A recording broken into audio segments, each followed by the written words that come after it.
For writing today, we are responding to our reading from our reading assignment, Sylvester and the Magic Pebble by William Steig and Rock Collecting by Elaine Pascoe. So you are going to write about something you found interesting. So I have put a sentence starter in for you. I noticed that. So please complete this sentence. I noticed that. When you're done, put a period at the end. Here, you are writing about a question you had, either before, during, or after your reading. So the sentence starter is, I wonder, and you'll type it in right here before the question mark, and there's a question mark at the end. The last thing you're writing about is a connection that you made to your reading.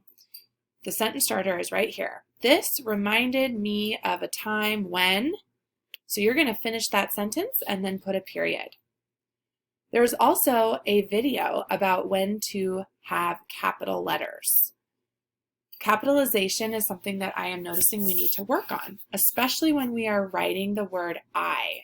So when there is an I by itself, like when we're talking about ourselves. I noticed that. I like. My mom and I went to the store. So make sure to watch that video. All right, when you are done with your writing, read it, make sure it's your best, and then press the X and the blue turn-in button.